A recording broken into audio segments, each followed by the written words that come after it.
Buenas tardes a todos. Mi nombre es Grace Nogués y quiero darles la bienvenida a esta nueva charla dentro del ciclo que hemos iniciado desde Fundación Telefónica Movistar Argentina, junto con Fundación Telefónica Movistar de Uruguay, a quien también tengo el gusto de saludar. Pablo, encantada de encontrarnos una vez más juntos en este proyecto. Un gusto saludarte. Igualmente, Grace, buenas tardes a todas y a todos los que nos acompañan de los dos márgenes del Río de la Plata. Es un gusto para nosotros desde Fundación Telefónica Movistar Uruguay volver a dar pasos en conjunto y estar trabajando para llevar miradas, aportes sobre educación y lo que estamos viviendo en este contexto tan especial. Así que muchas gracias por compartir con nosotros esta instancia. Bueno, esta tarde nos convoca Mariana Maggio, quien nos va a invitar a repasar de alguna manera lo que ha sido este tiempo de aprendizaje y enseñanza en esta realidad que ella llamó alterada.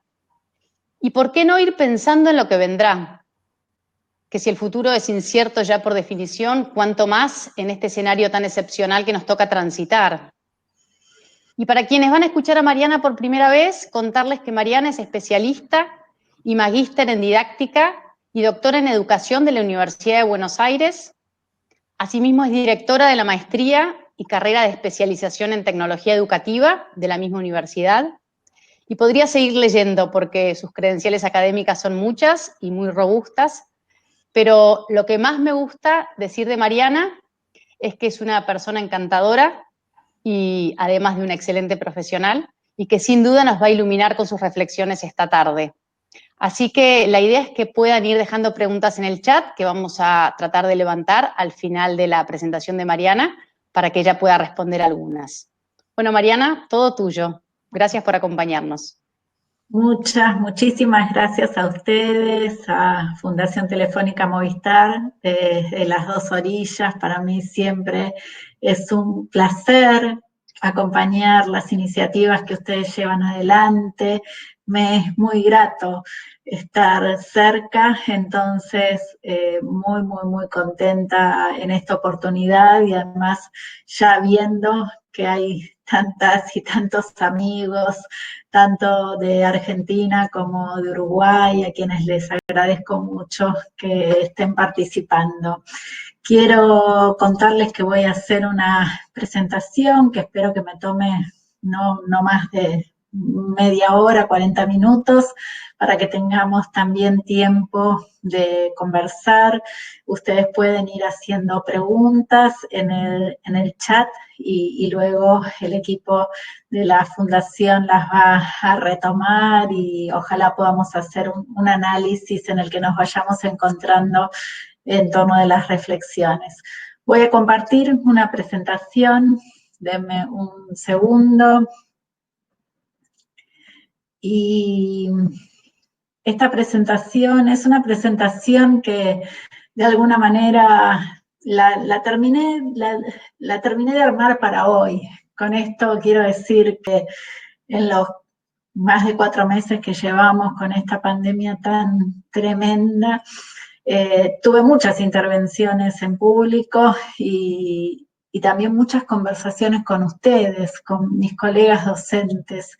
Entonces se fueron acomodando algunas cosas, otras se volvieron a desacomodar y yo misma estoy haciendo un proceso de profundo aprendizaje, conversando, cosa que les agradezco muchísimo. Con Grace y con Juan definimos un título que creo después, al volver a mirarlo, digo, bueno, tiene un sesgo un poco optimista, lo que la cuarentena nos dejó aprender y enseñar en una realidad alterada. Hoy decía, bueno, hoy pensaba lo que la pandemia nos va dejando. La pregunta también que me hago es cuándo nos terminará de dejar, ¿no?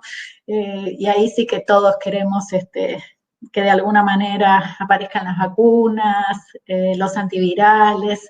Lo que pasa es que las marcas que nos están quedando son muy profundas y tal vez esta conversación vaya por ese camino, haciendo un poco de reconstrucción interpretativa.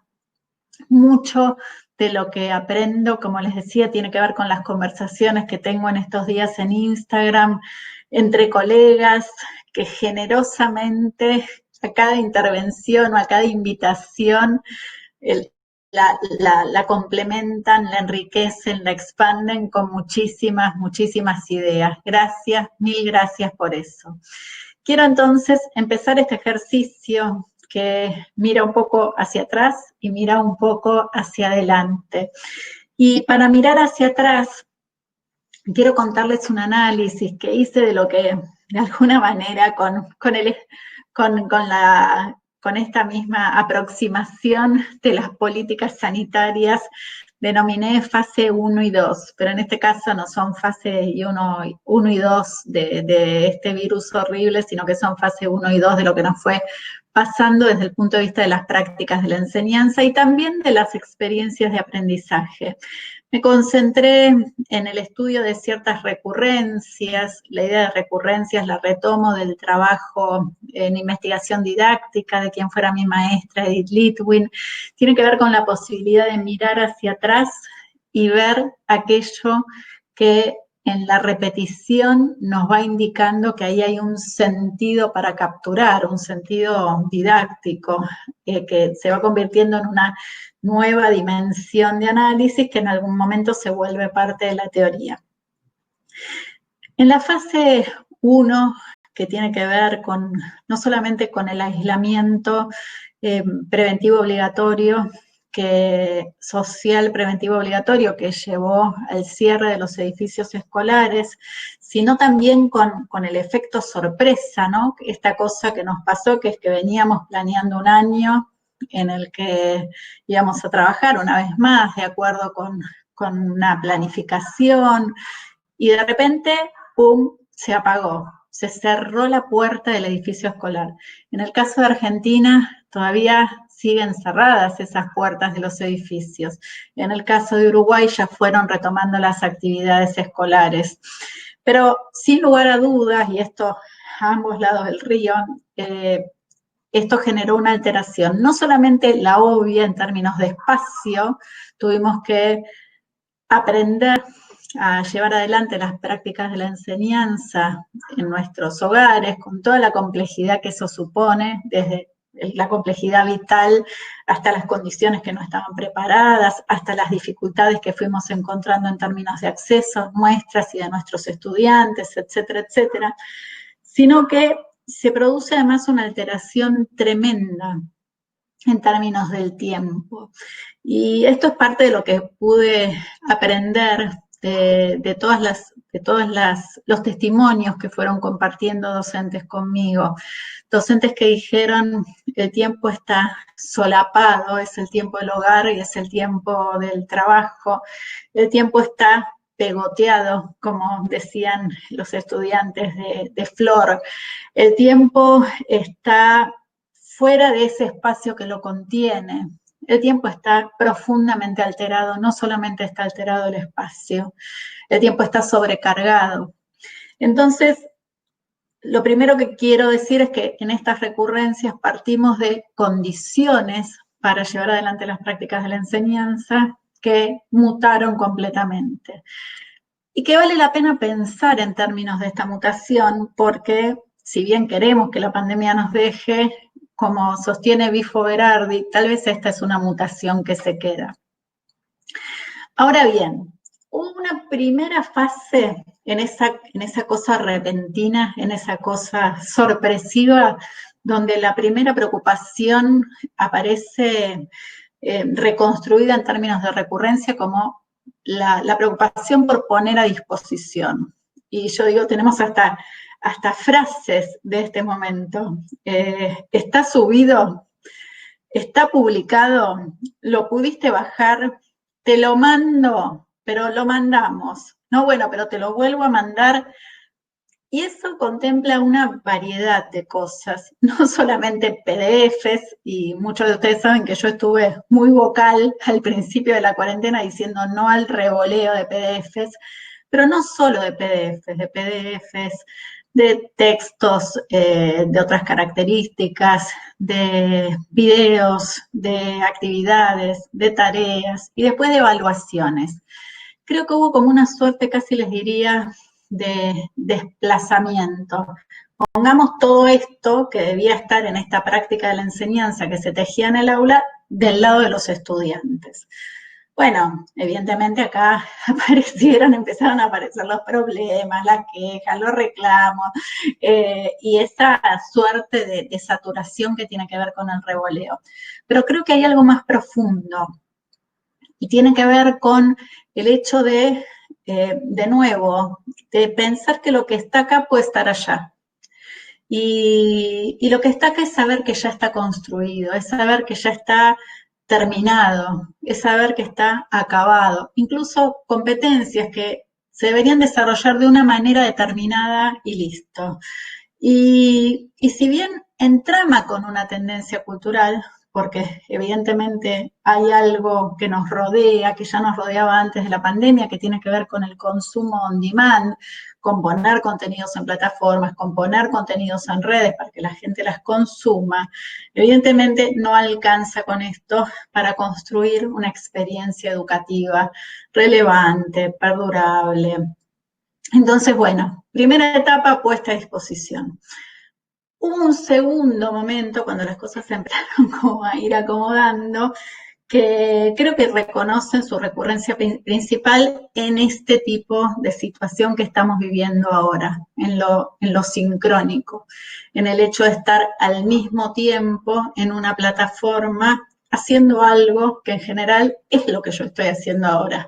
Un docente que está presentando, un docente que está explicando, un docente que habla, un docente que sigue puesto en el centro de la escena. De nuevo, no hay ninguna duda de que esta cosa de eventos sincrónicos es una tendencia cultural de este momento. No está pasando solo en el ámbito de la educación, está pasando en el ámbito de la cultura, está pasando en el ámbito de la producción, está todo el mundo haciendo, y ustedes vieron los memes, ¿no? de esta época, están festejándose así los cumpleaños, todo así. Pero el problema, en términos de lo que implica desde una perspectiva pedagógica, es el hecho de la alteración de tiempo y la alteración del espacio no está dando lugar, en términos de la oportunidad que parece que tenemos y que decimos que tenemos, a la alteración de nuestras perspectivas para las prácticas de la enseñanza. Entonces, acá casi que se nos configura un riesgo. Si nosotros resolvemos la mayor parte de lo que es el acto pedagógico, poniendo a disposición y además poniéndonos en el centro y explicando, bueno, estamos profundizando un modelo que antes de la pandemia ya sabíamos que teníamos que abandonar. Por supuesto, esto no son las generales de la ley. Hay, como siempre, excepciones maravillosas, prácticas increíblemente poderosas que están sucediendo en este momento, pero no son del orden de la recurrencia, son del orden de la excepcionalidad. Y ahí es donde yo creo que esta mitad de año, ya sea que todavía estamos en el receso escolar o estamos entrando a la segunda parte del año, nos genera una oportunidad inmensa para reconocer qué estamos aprendiendo en esta fase 1 y 2 pedagógicas, para poder encarar, sí, un proyecto pedagógico acorde a un tiempo donde no alcanza con el saber construido, porque la prueba de que no alcanza es que llevamos 6 meses sin poder resolver esta pandemia. No alcanzan con los saberes construidos en ninguno de los ámbitos del conocimiento que tiene la humanidad hoy. Bueno, quiero entonces ir en la misma línea de reconocimientos a un aspecto en el que estoy trabajando esta semana en Instagram con la comunidad de docentes que me acompaña, y refiere a lo que como docentes decimos que aprendimos, porque me parece que ahí hay una pista bien interesante. o sea, vuelvo a ubicar la cuestión desde un punto de vista interpretativo. En la diapositiva anterior yo hablaba de lo que veo que recurre en términos de las prácticas de la enseñanza. Y en este momento me quiero enfocar en lo que los docentes, las y los docentes, sienten que aprendieron en estos meses. Y les digo que me provocó una fuerte sorpresa leer los testimonios que compartieron conmigo, porque los docentes andan diciendo que aprendieron a emocionarse, que aprendieron a ponerse en el lugar del otro, que aprendieron en los eventos sincrónicos a poder prestar atención a la mirada, entender algo más de lo que estaban queriendo decir esas señales que percibían, que aprendieron a ser flexibles, a respetar los tiempos del otro, a ponerse en el lugar del otro. Y cuando yo leo y digo, todo esto aprendimos, todo esto ya lo sabíamos, o sea, me consta que si hay algo que los docentes sabemos hacer es eso, ponernos en el lugar del otro, conectarnos con sus emociones. Sin embargo, creo que lo que los docentes estamos planteando, es que aprendimos a poner todo esto en juego en la virtualidad. Acá estoy usando dos categorías de análisis, una vez más, de Alessandro Barico en The Game, que dice que vivimos el tiempo de una revolución mental. Y en esta revolución mental, lo que era la realidad se desdobló en dos motores, un motor físico, el mundo físico, y un motor virtual, al que denomina el ultramundo. Yo creo que lo que estamos diciendo como docentes es que aprendimos que todo eso era posible en el ultramundo. Y acá, quiero decir, es una gran noticia, es una tremenda gran noticia. Pero al mismo tiempo, esta noticia compensa, voy a usar una palabra también de Barico, un retraso. ¿Por qué? Porque la humanidad ya estaba experimentando esta revolución mental, porque nuestros estudiantes ya estaban conectándose emocionalmente en el ultramundo. Y la pandemia, desgraciada, compleja, inesperada, triste, nos empujó de alguna manera a capturar la revolución mental.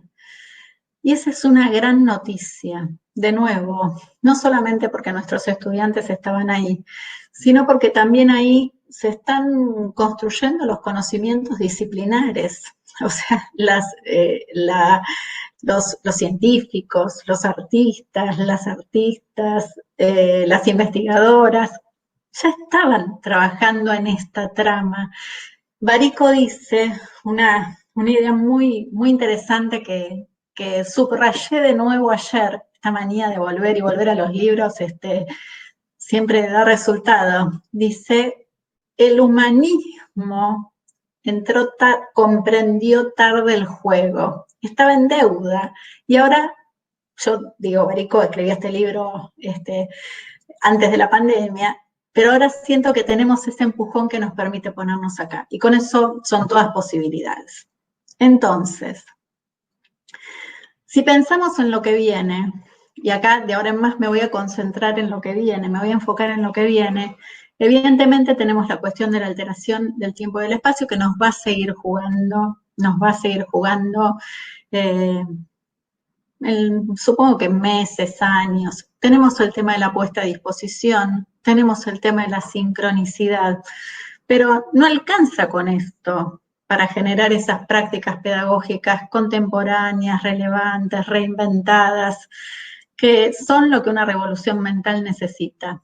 Entonces creo que acá lo que necesitamos poner sobre la mesa, y lo digo especialmente en este momento del año, ¿sí? Donde podemos mirar para atrás y podemos planear lo que viene. De nuevo, no es la misma situación en Argentina que en Uruguay, porque la cuarentena está funcionando con otras referencias temporales, pero de hecho Uruguay prácticamente no implementó el distanciamiento social obligatorio y ya pudo volver a clase. Pero creo que en todos los casos podemos pensar lo que viene diciendo, bueno, ¿qué marcas pedagógicas queremos ahora que sabemos que las plataformas funcionan, que las podemos, que sí podemos aprender a usarlas, que sí, bueno, CREA estaba ahí y ahora todos fuimos a abrazarlas, o seguimos educando en el caso de Argentina? Está claro que esos saberes tecnológicos no eran la parte central de la cuestión. La parte central de la cuestión era poder nosotros comprender que ahí podían suceder prácticas de la enseñanza. Pero ahora esas prácticas de la enseñanza las tenemos que poder pensar desde una perspectiva, de nuevo, de reinvención en un mundo donde las instituciones educativas tienen sentido en la medida en que puedan construir conocimiento original, desde mi punto de vista. ¿Por qué? Porque los saberes construidos, primero que se diluyen bastante rápido y segundo porque están mostrando que tienen límites serios. Entonces, ¿qué dimensiones me parece que podrían ser interesantes para pensar en términos de esas prácticas educativas, habida cuenta de que ahora sí todos podemos estar en las plataformas? Bueno, capturar algunos de los fenómenos de esta época, que sean inmersivas, que esto tiene que ver con reconocer los rasgos culturales de los juegos que juegan nuestros estudiantes, de las series de televisión que ven, que sean alteradas, que ya que estamos en diferentes entornos tecnológicos, podamos hacer recorridos distintos, que no todos tengamos que estar haciendo el mismo recorrido en un contexto altamente estructurado, porque realmente si hay algo que deberían habilitarnos las posibilidades tecnológicas es trabajar con diferentes trayectos, que sean placenteras, y acá sobre todo para los que todavía estamos en cuarentena, quiero decir una cosa: nuestros estudiantes en el tiempo pegoteado del hogar tienen que hacer una elección muy fuerte, que es hacer la tarea en lugar de seguir jugando en línea. Entonces, lo menos que podemos hacer es concebir prácticas de la enseñanza que sean placenteras. Que sean colectivas en el sentido también del conocimiento en la contemporaneidad, que sean transformadoras, que permitan, que den lugar a cambios que van más allá de la escuela, que tienen que ver con la comunidad y que hacen que la comunidad tenga una mejor vida, por decirlo de alguna manera, y como les decía, que sean originales. Evidentemente hay otros marcos, digo, para mis colegas de Uruguay, en el caso de Ceibal, se toma como referencia, específicamente en la red global, el marco de las 6 Cs de Michael Fullan, que de alguna manera piensan con un foco mayor en el aprendizaje y en esas habilidades del siglo XXI. Están por ahí Pablo, Roberto, entonces ¿cómo no hablar de esto? En esas habilidades del siglo XXI que tienen que ver con la comunicación, la creación, el pensamiento crítico. Pero en estas dimensiones que elijo estoy poniendo más el foco en la práctica de la enseñanza. Entonces digo, bueno, ahora sabemos que la tecnología, con todas las deudas que tenemos en términos de acceso, es posible para todos nosotros. Ahora sabemos que un riesgo que tenemos es repetir modelos que ya sabíamos que tenemos que cambiar. La manera de meternos ahí, meter una cuña y empezar a generar algo distinto es poder trabajar con un marco pedagógico didáctico que puede ser esto o cualquier otro. Ahora bien, ¿cómo hacer con esto una práctica de la enseñanza concreta? ¿Y cómo hacer una práctica de la enseñanza concreta en esta realidad de doble motor? Para trabajar esto empecé a pensar en una idea. Dije, ¿qué captura todo al mismo tiempo? Y me quedé con la idea de ensamble, pero por esta cosa, ¿vieron? Del ensamble como pieza artística que permite generar una figura tridimensional con materiales distintos y como un objeto que se va armando de nuevo, que va tomando cuerpo a medida que creamos. Bueno, por primera vez en esta ocasión, y dedicado acá a mis amigos de Fundación Telefónica Movistar, voy a hacer un ejercicio de cómo veo en la práctica el ensamble. Tomen esto, por favor, como algo provisorio. Es algo en lo que estuve trabajando ayer, hoy, y en los últimos días para compartir con ustedes. Y tengo, a ver, tiene como diferentes pasos. Acá estoy pensando, para mí, siempre el centro del ensamble es una intervención, es una producción, es una creación de algo que no está cuando empieza un proyecto en la escuela o un proyecto en la universidad. Es una creación de algo que es original. Y uno podría decir de cara a un problema, a problematizar la realidad, como plantea Freire en Pedagogía del Oprimido. Uno forma al ciudadano crítico cuando esa conciencia crítica emerge y transforma. Entonces, si ustedes me preguntan si yo creo que esto se puede hacer en todos los niveles del sistema, sí. En todas las disciplinas, sí. Probablemente tenga poco sentido hacer esto en el marco de una materia. Cuando uno trabaja con un problema real, lo señalan autores como Thorpe y Sage hace muchísimo tiempo, lo que tiene que empezar a hacer son articulaciones disciplinarias, porque no hay problemas en la realidad que se resuelvan desde una única materia. Entonces, bueno, uno podría hacer una presentación de todo este proyecto. A veces esas presentaciones pueden tomar tiempo. Nuestros estudiantes podrían trabajar en la exploración del tema, que a medida que van explorando, indagando, investigando, consolidando los resultados. Para eso podrían contar con materiales sobre los temas centrales. Los materiales podrían ser los libros de texto, pero también las propias investigaciones que hagan en internet o donde ustedes indiquen. Podrían ser videos, podrían ser ensayos, podrían ser artículos de opinión, digo, lo que quepa para el tema. Ahí uno podría empezar a trabajar en ciclos de ideación, ciclos de creación de una solución al problema. Ahí podría haber entrecruzamientos. Estoy pensando que todo lo que está en celeste podría ser hecho en grupos o en pequeños grupos. Entonces podría haber ciclos de ideación que lleve a que los diferentes grupos intercambien sus trabajos, sus ideas preliminares, y entonces den feedback y se retroalimenten o se intercambien sus ideas preliminares.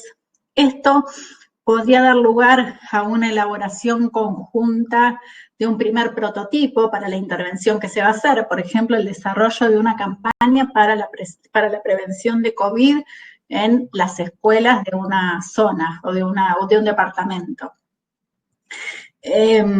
Además, podría haber feedback externo, incluso ante especialistas. Esto podría llevar ya en la iteración al desarrollo de la propuesta de intervención, a la creación de esa campaña. Los diferentes grupos podrían hacer desarrollos parciales. Luego se podrían empezar a elaborar materiales. A veces eso va a requerir que se cree tecnología, por ejemplo, que se desarrolle una app que se pone en un teléfono, porque eso va a dar lugar a información a tiempo en términos de la prevención. Esto podría tener materiales, estos materiales se podrían, después la propuesta se puede implementar. En los sucesivos momentos podría haber entrevistas con expertos, pero las entrevistas con expertos podrían ser de pedido de feedback, de retroalimentación, pero también podrían ser entrevistas con expertos que viven en otro lugar que toman el tema.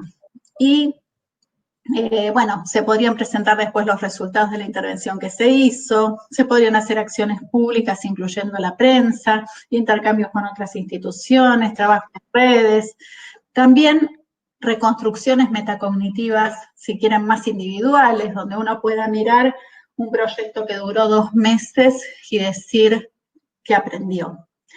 No estoy poniendo la evaluación, porque en general creo que cuando suceden estos proyectos la gente termina diciendo que no tiene dudas respecto a que los estudiantes aprendieron. Ahora bien, vamos a los colores. Yo fui trabajando, como les decía, puse aquí trabajos en los celestes de construcción más grupal. Creo que los azules podrían ser de instancias de grupo completo. Creo que los violetas podrían ser con actores que vienen de afuera, creo que todo lo que es rojo podría estar on demand para que los estudiantes lo capturaran en el momento en que quisieran. Bueno, yo creo que así se ve un proyecto educativo contemporáneo que da lugar a la construcción original, que articula esfuerzos en el plano individual, en el plano grupal, en el plano colectivo, con otros actores, es decir, que es polifónico, que supone además que lo que se hace en la escuela no solamente es para comprender algo construido, sino que es para construir algo nuevo. Y más o menos luce así, pero ahora quiero llevarlo a otro plano. Fíjense que en este nuevo plantear del ensamble, al cambiar el fondo del ensamble, lo que se ve como distinto es que todo lo celeste podría ser algo que ocurre hoy, si los edificios escolares están cerrados, en las plataformas, asincrónicamente. Incluso podrían ser cosas que están puestas on demand, que están ahí simplemente a disposición para que cuando nuestros estudiantes quieran ir, las capturen. Y creo que todas estas líneas que están puestas sobre el verde son más del orden de lo que requiere el encuentro sincrónico, con intervención del docente, con intervención de otros actores, con todo el grupo trabajando al mismo tiempo. Digo, se podrían cambiar las fichas, pero no les puedo explicar cómo. Se podrían cambiar todas las fichas del lugar.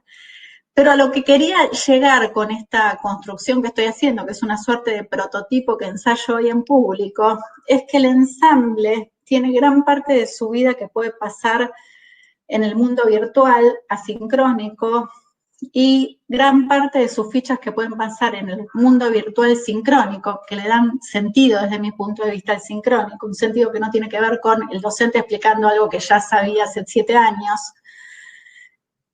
y que me gusta para pensar una cierta organización, porque si hoy se ve así, retomando las categorías del inicio, un virtual que se pone a disposición, ya sea que es on demand o ya sea que tiene que ver con la colaboración, y hay un virtual que es un sincrónico porque requiere que estemos juntos todos al mismo tiempo, porque vamos a hacer algo que es inédito, que es original, que es producción en el momento. Puede ser, en términos de ensamble, una categoría interesante para que pensemos que en lo que sigue, en el supuesto de que puede llegar a ser híbrido por el resto de nuestra historia, hay ciertas cosas del ensamble que pueden ser virtuales y que otras que pueden ocurrir en los encuentros que tengamos en los edificios físicos, en la presencialidad.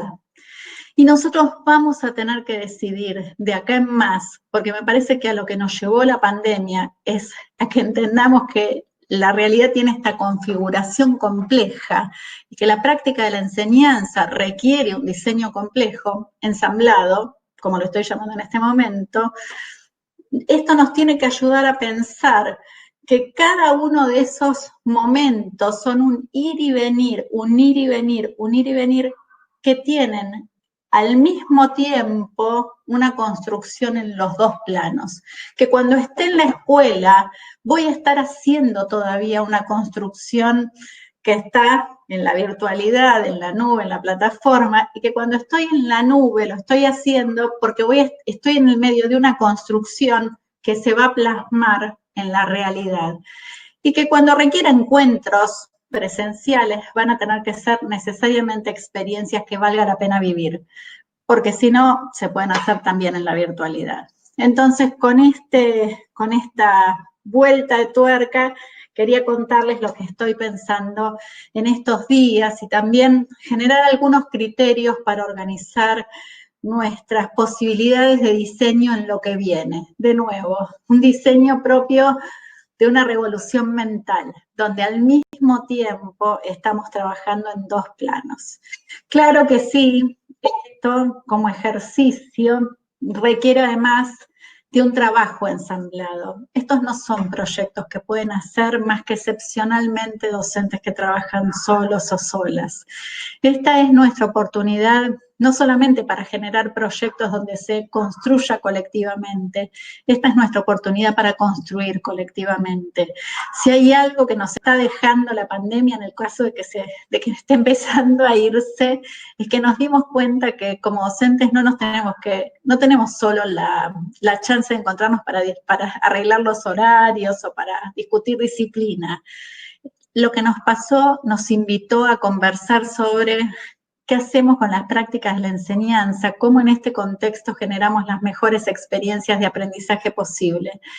Y eso es algo que sin duda yo no querría que se pierda, porque creo que en un contexto tan difícil, donde hay tantos chicos y chicas en riesgo de salir del sistema educativo, lo que necesitamos son construcciones colectivas, solidarias, que no aflojen, que nos sostengan también a nosotros como docentes y que vayan a generar las mejores propuestas para que ningún chico y ninguna chica se nos vaya. Muchísimas gracias y dejo acá para ir a las preguntas o a las reflexiones.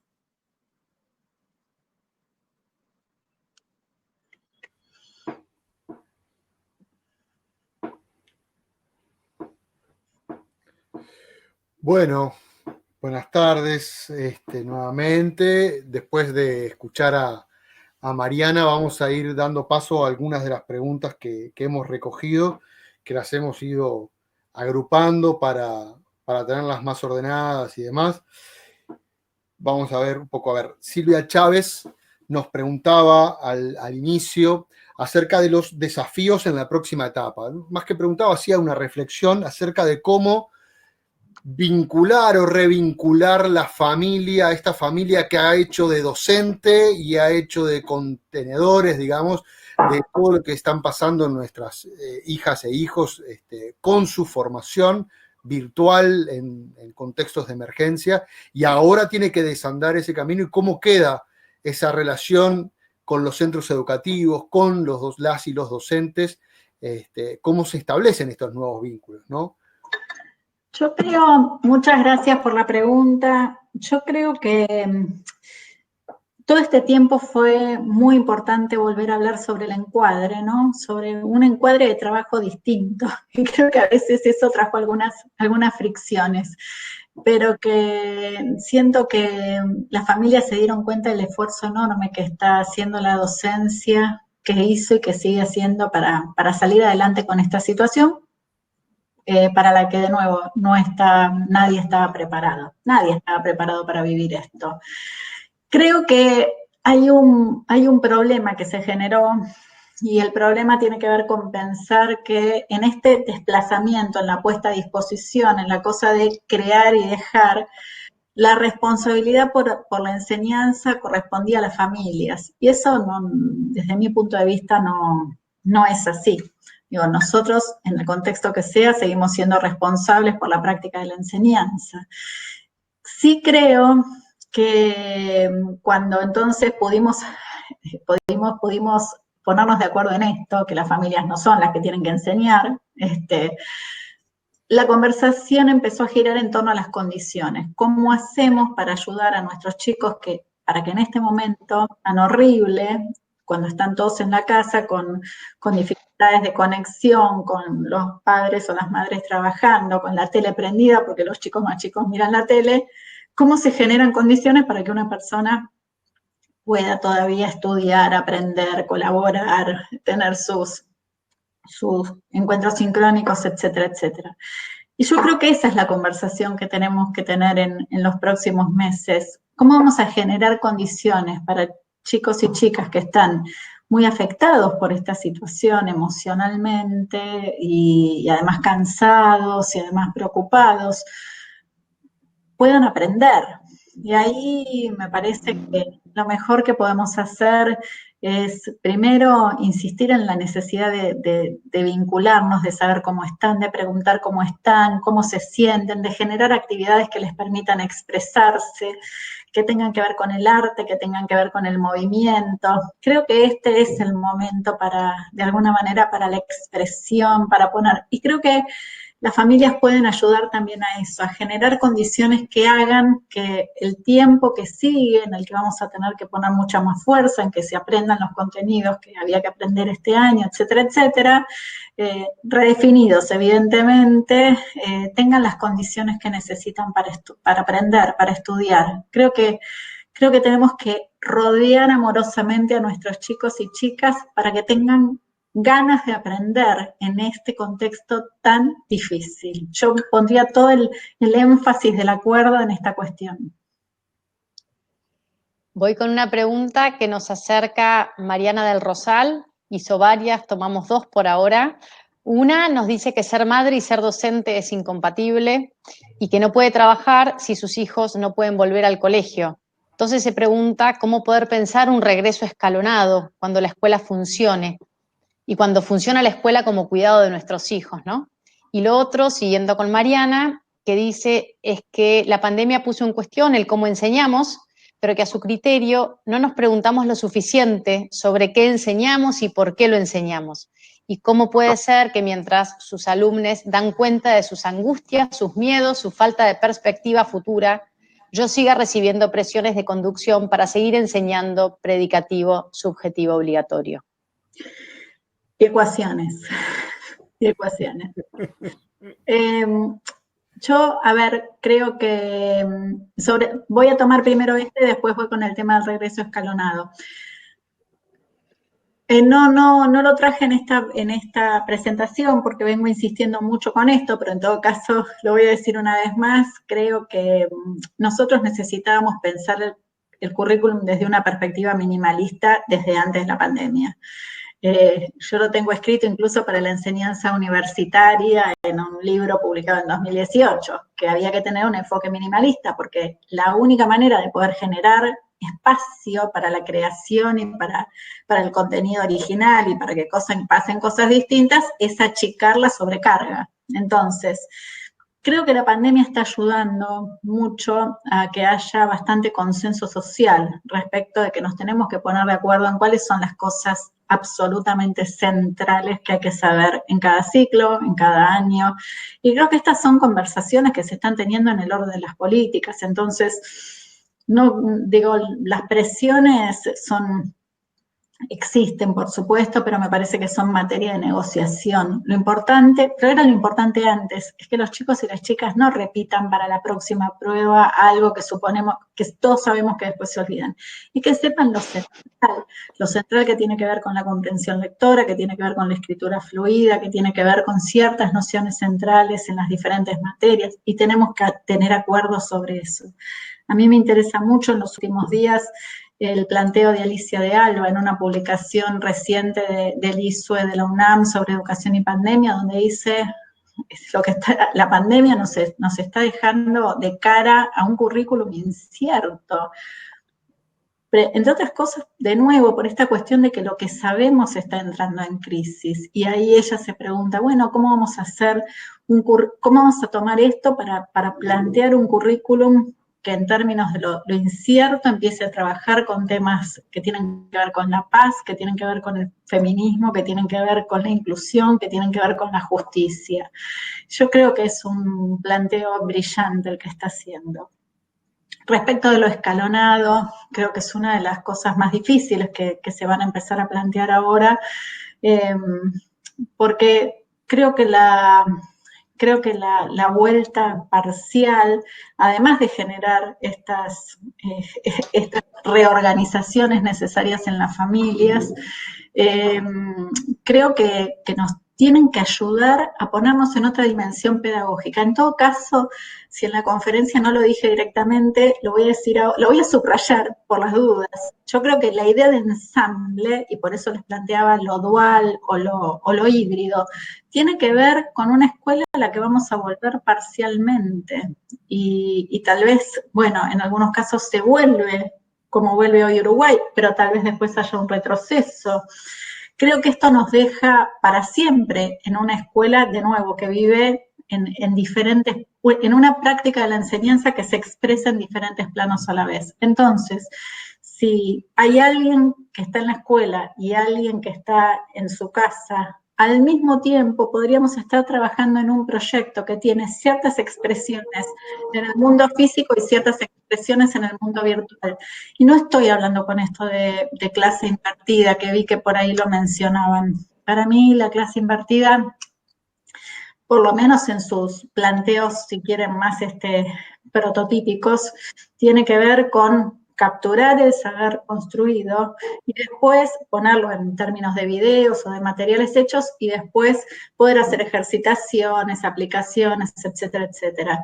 Yo creo que el on demand tiene que ser un insumo para generar algo que no está construido a priori y de nuevo que se produce en el ámbito de la escuela, porque tengo la profunda certeza de que la escuela en los próximos años, para tener relevancia, va a tener que constituirse en un lugar muy, muy potente en términos de creación. Me imagino a la escuela como un motor de creación de todo tipo, de saber, de arte, de habilidades, de tecnología, para la comunidad y para el afuera. Bien. Por ahí, Mariana, Hernán nos preguntaba acerca de, bueno, pasamos de tener plataformas como repositorios de materiales fijos, absolutamente quietos, inmóviles, como si fueran compartimentos de una biblioteca, pero en digitales, a plataformas donde le exigíamos desde nosotros los docentes o los estudiantes mismos el todo. Bueno, ¿cuál será el rol de estas plataformas en este nuevo futuro inmediato o a mediano plazo que vamos a tener? Y por otro lado, por ahí Gustavo nos planteaba ya una mirada más social acerca de lo que la educación nos cuestiona. Digamos, hay familias que no cuentan con los implementos técnicos o tecnológicos para una conexión o no cuentan con el tiempo para la contención de sus hijos en estas etapas. Eso no es un factor que esté minando y aumentando las posibilidades de deserción en esos casos. Bueno, creo que ahí es distinta la situación de Uruguay y de Argentina, ¿no? Me parece que Uruguay con la continuidad de Ceibal logró condiciones muy interesantes y más favorables para los estudiantes y las estudiantes en términos de acceso tanto a dispositivos como a conectividad. Argentina ahora está como retomando la dimensión política del asunto. Creo que en ambos casos una de las cuestiones que se ve, porque la pandemia deja esto claro, es que no hay solamente un tema de infraestructura que tiene que ver con las escuelas, hay un tema de acceso en los hogares y de conectividad en los hogares y de múltiples personas con un solo celular en la casa, con todo lo que eso generó. Evidentemente acá hay un tema hay un tema de justicia y es un tema que tiene que ser encarado sistemática y rigurosamente y continuamente desde el punto de vista de las políticas, porque lo que queda claro hoy es que esto tiene un impacto directo en el derecho a la educación y eso es algo que no podemos permitir. Entonces creo que hay que poder plantear este tema desde una perspectiva política y velar porque esas políticas permanezcan, se profundicen, se cumplan, no se corten. Eso es lo primero. Respecto de las características de las plataformas donde yo pondría el centro, definitivamente en la posibilidad, vuelvo al inicio de la conferencia, me parece que va de suyo que nos permitan subir cosas y que nos permitan estar comunicados de esta manera.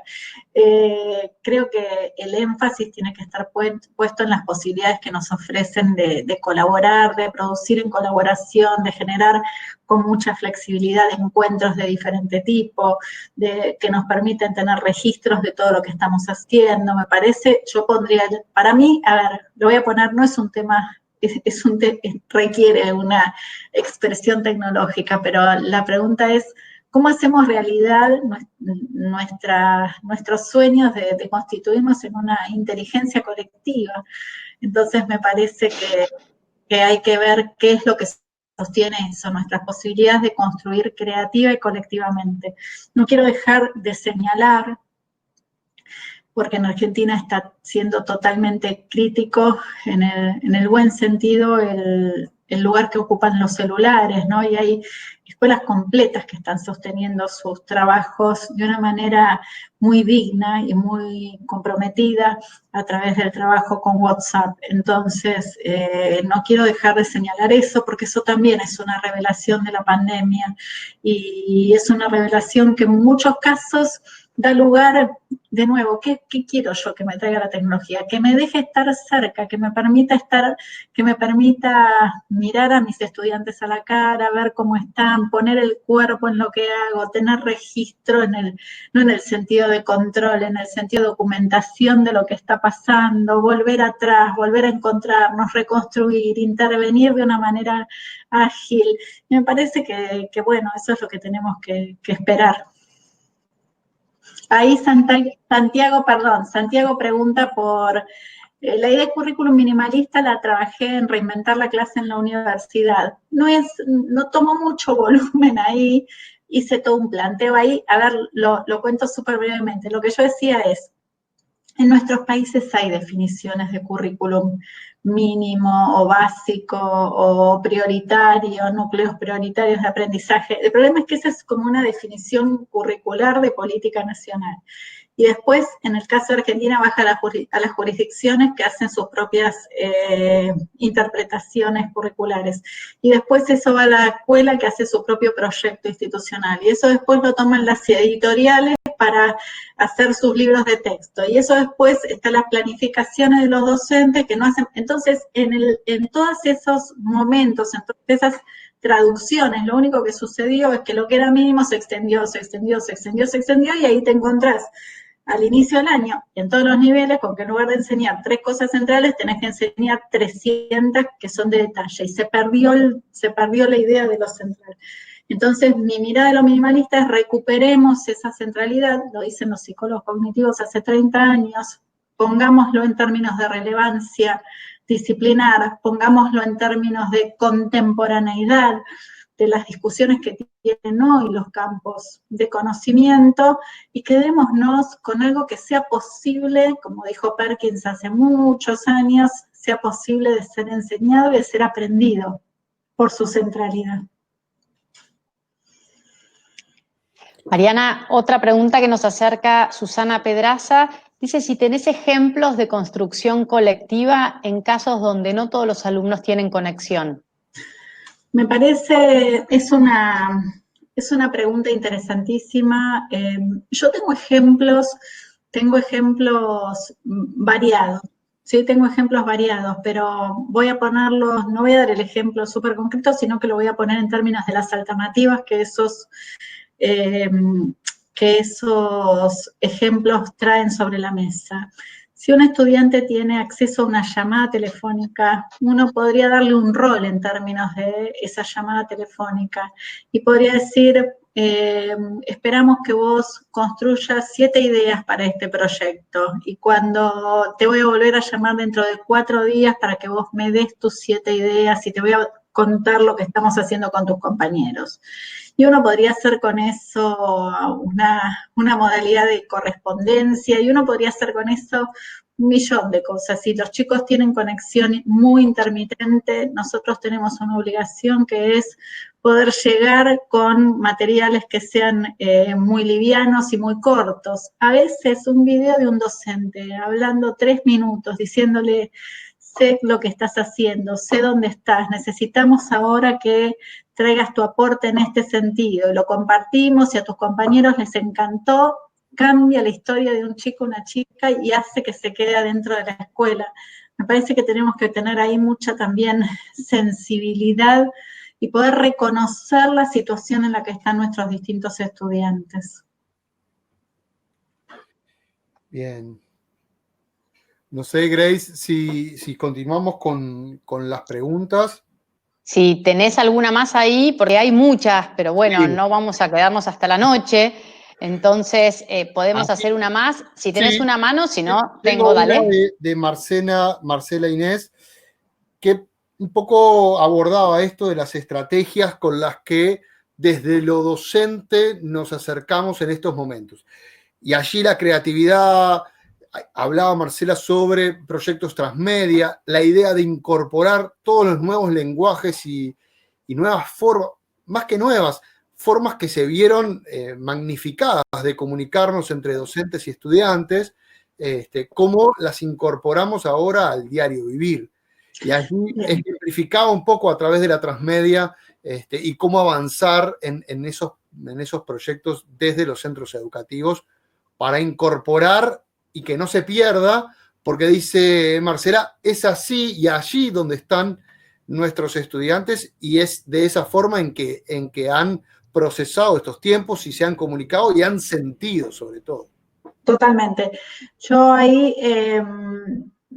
me parece, lo vengo trabajando hace mucho tiempo como el reconocimiento de las tendencias culturales, ¿no? Y las tendencias culturales hace 5 años tenían que ver con que ya sabíamos en nuestra clase que los estudiantes estaban, lo marcó Bauman, en una situación de intermitencia online-offline, que estaban usando múltiples aplicaciones al mismo tiempo, que estaban dejando registrado todo lo que estaban haciendo.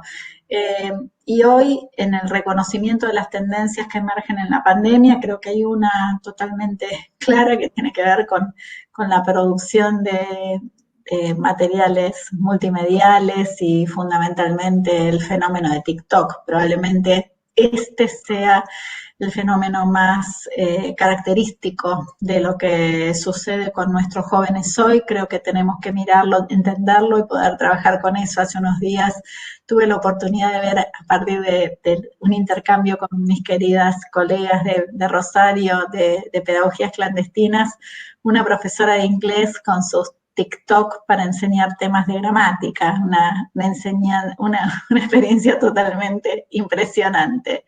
Sí, Marcela, totalmente de acuerdo con esto. Lo que creo, de nuevo, volviendo un poco como al inicio de la presentación, creo que no alcanza con reconocer la tendencia cultural. Nosotros tenemos que poder con esto construir una trama que es una trama de prácticas de la enseñanza. Entonces, si vuelvo a ese ensamble que compartí con ustedes, ¿a dónde entran esas tramas? Entran en las expresiones de lo que los estudiantes van construyendo en las redes sociales, entran como materiales preliminares en procesos de ideación.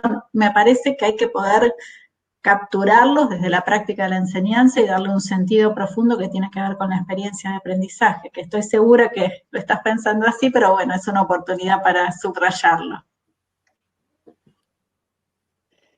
Bueno, Mariana, una vez más, agradecerte enormemente. Sin duda, como decíamos al principio, fue muy enriquecedor y nos iluminaste. El intercambio en el chat, sé que entre el chat al mismo tiempo es imposible seguirlo todo, pero fue muy rico. Creo que inspirás a todos los que estamos en este camino de la educación a poder seguir reflexionando y ser cada día mejores. Así que agradecidos muchísimo por tu presentación y bueno, y encantados de haber compartido esta tarde con vos. Gracias, muchísimas gracias, Grace, Pablo, Juan. Ahí, bueno, a todos quienes están saludando, mis amigos de Uruguay, bueno, en Argentina, de Catamarca, que veo, bueno, hay muchísima gente conocida y amiga, les mando un abrazo gigante. De nuevo, siempre es un placer estar cerca, acompañarnos y profundamente agradecida por la invitación y la oportunidad que me dan de compartir lo que estamos haciendo con el movimiento Tecnoedu. Bien, para nosotros, como siempre es un placer, Mariana, escucharte, tenerte, seguirte, seguir construyéndote como referente en todos estos temas, porque realmente es, desde el alma docente es fabuloso escucharte y bueno, ver por dónde van tus pensamientos y tus ideas marca camino. Desde este lado del charco, agradecer nuevamente a Fundación Telefónica Movistar Argentina por compartirnos. Es un placer trabajar juntos e invitar a todas y a todos los que nos están escuchando para dentro de una semana seguir abordando esta temática de cómo estamos en esta circunstancia tan especial que como humanidad nos toca vivir, ver un poco cómo apoyar a las familias. Allí nos va a acompañar Alexia Ratazzi, así que ya van a estar sabiendo por nuestras redes, horarios y demás, y nada, invitarlos a volver a compartir. A todas y todos los que nos preguntaban por qué han tenido algún problemita con su intermitencia en conectividad, la charla de Mariana también va a estar colgada dentro de unos días, donde se van a publicar en las redes de Fundación también. Así que, nada, simplemente agradecer y un placer volver a encontrarnos. Buenas tardes a todos, muchas gracias. Adiós.